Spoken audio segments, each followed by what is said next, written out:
All right, there we go.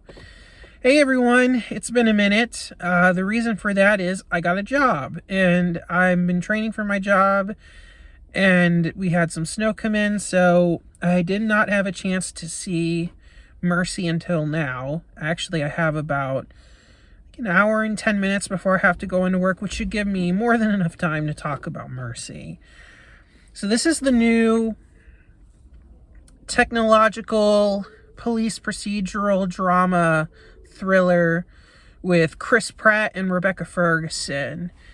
And critics have been beating this film up left and right. It hasn't gotten the best reviews. I honestly think this movie is a little bit better than the critics are saying it is, but I'm not going to say the film is great. But first I should get into the story. So the story of the movie is, I think in the near future, they don't really specify it, but I'll just say it's the near future. Crime is at an all-time high. The justice system isn't as functional as it used to be. So in Los Angeles, they have created what they call the Mercy Court, where an AI judge, jury, and executioner will determine your guilt and or determine your verdict and execute you if you're found guilty, unless you can prove it beyond a reasonable doubt. And you have 90 minutes to do so. So like, you're strapped in the chair, your guilt level is however high, and you have to prove beyond a reasonable doubt that you're innocent. And Chris Pratt, who's a policeman, is a big champion of the Mercy program, and then he finds himself in the Mercy program himself for the murder of his wife. And so he spends the whole movie trying to put the pieces together and figure out what's going on. And that's basically it. And Rebecca Ferguson is the AI running all of that.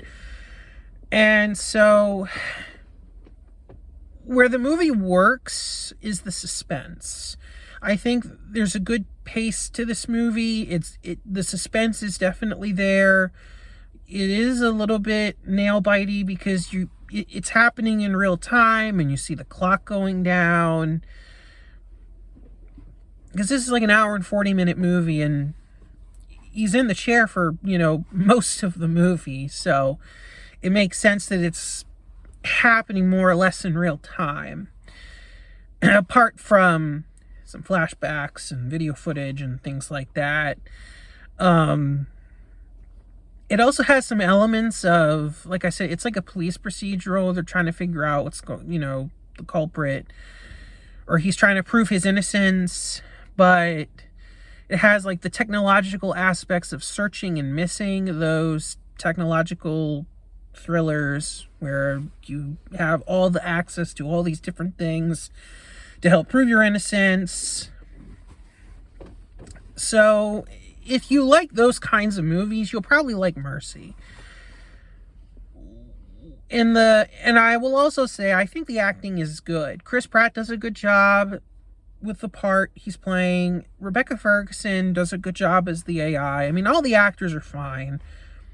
Where the movie falls short is when it gets to eventual twists and reveals as to what's going on. They're pretty standard. And if you've seen movies like this, you've seen twists like that. And not that I was exactly sure who it was as it was unfolding, but when it got to those reveals, I was like, okay, yeah, that makes sense.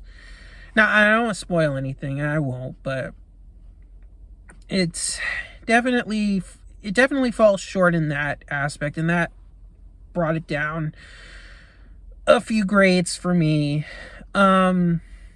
But I don't think this film is as bad as critics are saying it is. They're saying it's just a gimmick film and it's not that good, and it's not like, it's all just an anti-AI ad, which it partially sort of is, I guess, but I don't know. I thought it was better than that, but I wouldn't say the film is great.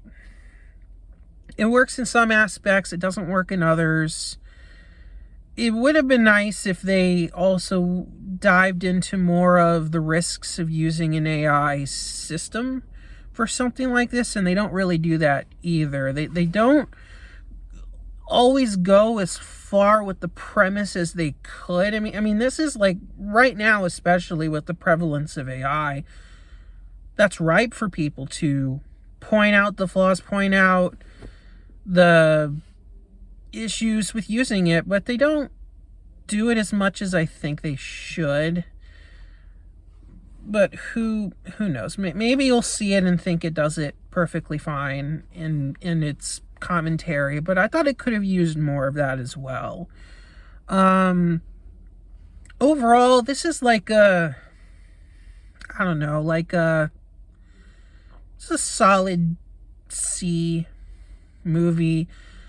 I wouldn't say you need to rush out and see it. You could watch this at home and it's perfectly fine there, or when it gets on streaming, it's perfectly fine for like a Friday night movie in, a quick film that's not too long.